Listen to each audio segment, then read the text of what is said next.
ప్రతి గ్రామానికి సంబంధించి ఒక సచివాలయం కట్టలేదా, ఒక రైతు భరోసా కేంద్రం లేదా, ఒక వెల్నెస్ సంబంధించలేదా? ఇదే కాకుండా ప్రతి స్కూల్కి సంబంధించి పిల్లలు గవర్నమెంట్ స్కూల్లో బాగా చదువుకోవాలని చెప్పి స్కూళ్ళని రూపురేఖలు మార్చిన వ్యక్తి జగన్మోహన్ రెడ్డి కాదా అని అడుగుతా ఉన్నా.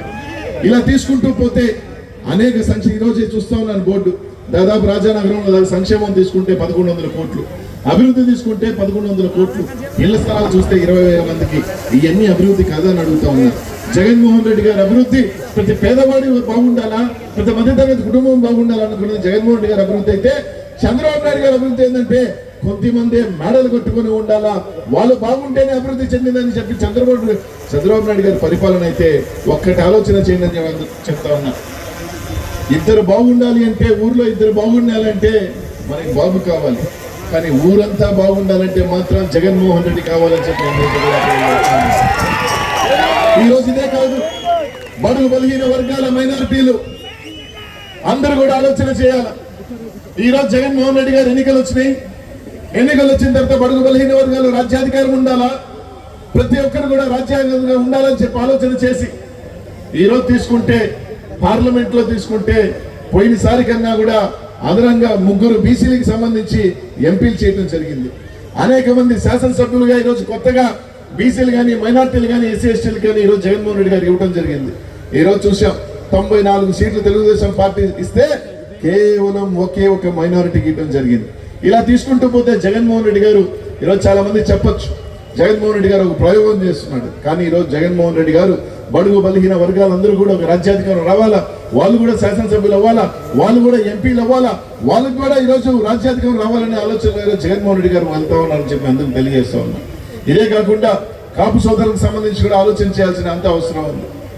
ఈరోజు ఎవరైనా ఒక పార్టీ పెడితే, ఎవరైనా కానీ పార్టీ పెడితే ఓడిపోతామని తెలిసినా కూడా వాళ్ళకి ఒకటే ఏముండాలా, ఒకటే గురి ఉండాలా, ఏమంటే ఏ రోజుకైనా సరే నేను రాజ్యాధికారం కొడతాను, ముఖ్యమంత్రి అవుతామని ఉండాలి. కానీ ఇక్కడ చూస్తే ఒక పార్టీ పెట్టాడు ఒక ఆయన, పార్టీ పెట్టి దేనికి పార్టీ పెట్టాడంటే నేను ముఖ్యమంత్రి అవడానికి మాత్రం కాదు, పక్కనున్న చంద్రబాబు నాయుడు గారు ముఖ్యమంత్రి అవడానికి నేను పార్టీ పెట్టాను అనే పరిస్థితి ఈ రోజు రాష్ట్రంలో ఉందని చెప్పి ఆలోచన చేస్తున్నా. ఈ రోజు ప్రతి కాపు సోదరులు కూడా ఆలోచన చేయాల్సింది ఒకటే, ఈ రోజు మీకు అండగా ఉన్న నాయకుడు ఎవరు, లేదా మిమ్మల్ని హోల్సేల్ గా అమ్మేయాలనుకున్న నాయకుడు ఎవరు అని మాత్రం ఆలోచన చేయండి. ఈరోజు చూసాం పట్టుమని 15% సీట్లు కూడా తీసుకోలేకపోయాడు. ఆయన చెప్పుకుంటా ఉన్నాడు మీరందరూ కాపులందరూ కూడా ఒకటైతే నాకు రాజ్యాధికారం వస్తుందని.